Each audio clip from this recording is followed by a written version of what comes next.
gudoomiyaha gobolka Banaadir ahna duqa caasimada Cumar Maxamed Cumar Filish oo ka qayb galay kulan wacyigelin ah kaas oo ku aadan caabuqa COVID-19 ayaa waxa uu ka hadlay xaaladda dhimashada dadka ku nool caasimada Muqdisho waxa uu sheegay gudoomiyaha in dadyo tiro badan ay 10kii maalmood ee ugu dambeeyay ay ku dhinteen Muqdisho taasoo aad uga duwan dhimashadii hore tan iyo markii uu dilaacay cudurka dilaaga ah ee COVID-19 ogaanshiyaha dhimashada dadka Muqdisho ku nool ayaa imaanaysa xilli dhimashadu ay sii korortay waa kan gudoomiyaha maamulka gobolka Banaadir Cumar Maxamed Cumar Filish oo ka warbixinaya xaaladda guud ee soo korortay 10kii maalmood ee ugu dambeysay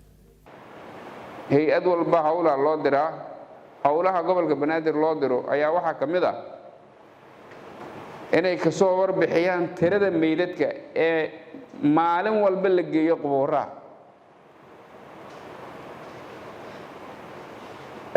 waxaan soo bilownay inaan gudbino tirada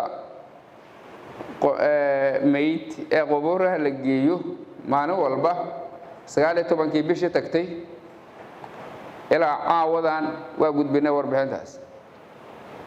waxaan filayaa caawa inay 33 bas masaasmay caawa 33 meyd ayaa la soo aasay maanta tiradii ugu badnayd 32 yes 32 tirada ugu badnayd oo aan gudbino maalin qura waxay ahayd 49 tiradii ugu yarayd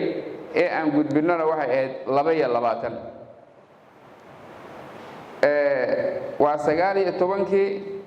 ilaa 1da bisha May oo maanta waxay cagacageynaysaa marka 500 ku dhawaad Xamdi Mataan Hon Cable TV Muqdisho shirkadda Dahabshiil waxay macaamiisheeda meel kasta oo idaafaha caalamka ay ka joogaan ugu bushaarinaysaa in iyaga oo jooga guryahooda ama goobahooda shaqo ay heladooda iyo asxaabtooda lacagaha ugu diri karaan si fudud adiga oo isticmaalaya abka Talk Remit sidoo kale waxaa lacagaha lagu soo diro ku heli kartaa adeegga e-Dahab